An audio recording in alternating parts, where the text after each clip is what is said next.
Happy Thursday, April 23rd, 2020. And yesterday, pretty much when I went back inside, I realized it was Earth Day and I totally forgot to talk about it. But I mean, Earth Day is pretty much every day, right? So if it wasn't for the Earth and the way it works, we wouldn't be here.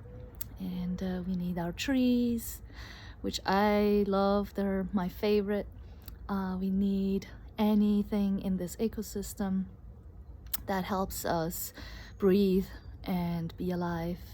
And yeah, so for me, this is a dedication to Earth Day that happened yesterday. And so I just feel like in these few weeks that we've been in, for me at least, I noticed that it's kind of like giving the earth a break, and I'm sure I'm not the only one here. I mean, I mentioned this before at the beginning of this, that already then we noticed changes in the water in Venice.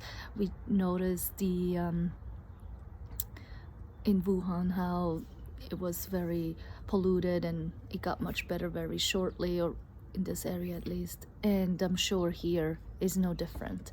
And maybe it's just my imagination, but I hear more birds, I see more squirrels, but that could just be because we're inside now all the time, so we can see more out. And yeah, so when there's storms, for instance, the other day, sometimes I just can't stop looking outside.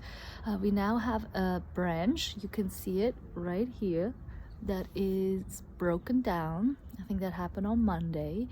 And when it's windy, it's like whoa, whoa, whoa, it waves. And I'm just waiting for it to come down. I wonder how long it's gonna take, how many more winds have to come and storms until it breaks down. So we just have to be careful with it. And I just got this book, The Hidden Life of Trees, and I only read a couple pages, but it's been so informative on how they communicate with each other. And I talked about senses in relation to our bodies, and they are almost the same senses that the trees have with each other. So they have the touch, for instance, with the roots, where they touch each other and they get like an idea of what's happening underneath. They touch each other through the branches, where they know how far they can go in one direction because it's their family. So they care for each other like we do. And one example there was about this forester, Peter Wohlleben, who is German, and this is his job, and at some point he went around and stumbled upon a piece of wood, and he went to dig into it.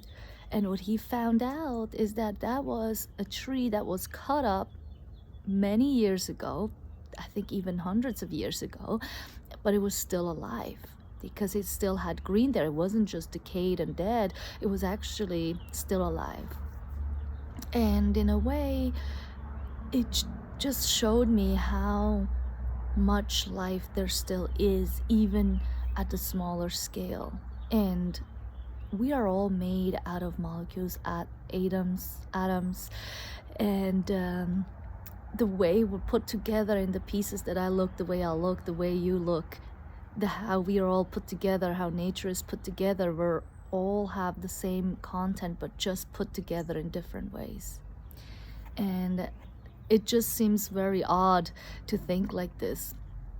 And then on the other side, it just shows how connected we are anyways. And for me, it's just another way of observing, another way of being aware how unique, though the same, we are.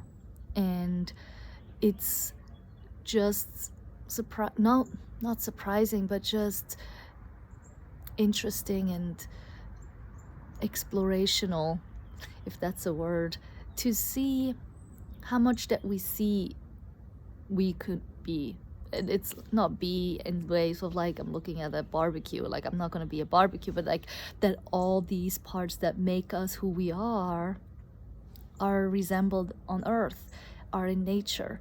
And so looking at it that way makes me be one with nature and be more respectful. And just this morning, Max said, when I said, look, oh, these pens don't work anymore, so oh, then we throw them out. I was like, no, we cannot throw them out because we don't want to make garbage. And so it works. These homeworks that they have work. And so it's up to you to also figure out what are the things that you do that connects you to earth, or what are the things that you do to hinder it to bloom.